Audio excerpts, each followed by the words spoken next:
First off, I'm a really big Star Wars fan, so much so that I ran 19.3 miles at the Rebel Challenge this year because I wanted to have that moment where they put the medals on me and I could feel like Luke and Han during episode 4. Did Chewie growl?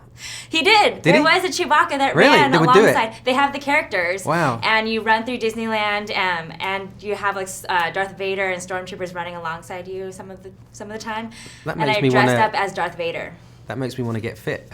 Oh, you should do it. I'm doing it again next year. Cool, okay. But I'm so excited because Rogue One introduces back Darth Vader. We get him back, and he's my man. So I'm so excited.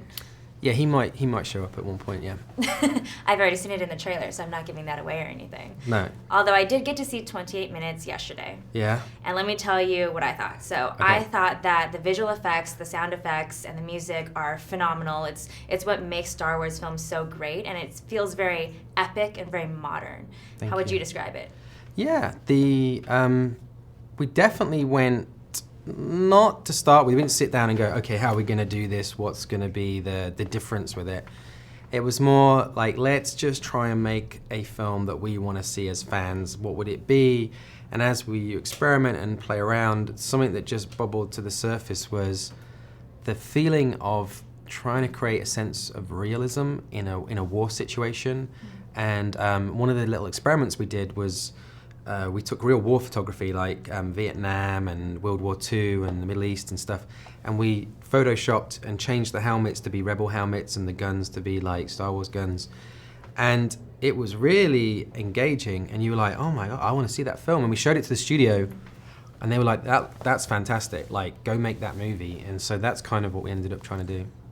The images of the Death Troopers look so awesome. They just look so cool. Thank you. And they were actually real. That's what the coolest part is that these sets and these props and these costumes, they're all real. They're actually there in front of you when you're shooting this film. Yeah, with the Death Troopers, the thing is, when you put an armor on a person, the person gets fatter, you know, obviously, and then their silhouette looks like chunky, and we wanted people who look like they could sprint, like that look really athletic, and so we had to cast people who were really thin and 7 foot tall, so by the time you put this little bit of armor around them, they would look like they could kill you if you give them half a chance. So they're actually like models, basically, because they're really skinny and tall. I think there was a lot of stunt guys in there, some basketball players maybe. Interesting. It was, yeah, they were sort of supposed to be like the SAS or the SEAL Team 6 of stormtroopers and that. That's so cool.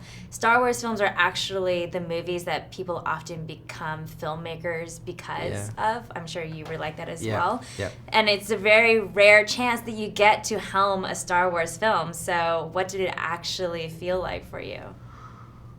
It was strangely relaxing because you obviously have all this pressure, you know, the whole world's watching and what you're going to do and how, you know, what's the film going to be like. But the second you stand somewhere and there's stormtroopers, you know, and X-Wings and Yavin and things like this, you suddenly just feel like a kid and you feel like you've gone back home. So it's very comforting to be in those environments making a film. And we all turned 40 whilst we were filming. Like, we were about 2 years old when the film came out, and there was so many birthdays, 40th birthdays that we had to celebrate, and I had one. And I think it was just everyone who loved Star Wars wanted to get into the film industry and somehow found their way towards this film, and it was a really amazing thing, you know. It was so much love for it between everyone. That's so awesome, because you like turned 40 with Star Wars too, right? Well, it was for my 30th, before any of this happened, before I directed stuff, I thought I got to do something special for my 30th, so I went to Tunisia and I stayed the night in Luke Skywalker's house where they shot the original Star Wars film, and I watched the sunset by the igloo that's in the middle of the salt flats. And at the time it was like, okay, what are you going to do for your 40th? You're never going to beat that. I'm going to film a Star Wars movie. Yeah, so it was kind of weird. Made in Hollywood. Thanks for watching this interview. As always, don't forget to subscribe and let us know what you think in the comment section below. For the next Made in Hollywood interview, click right here. Do it. Click it.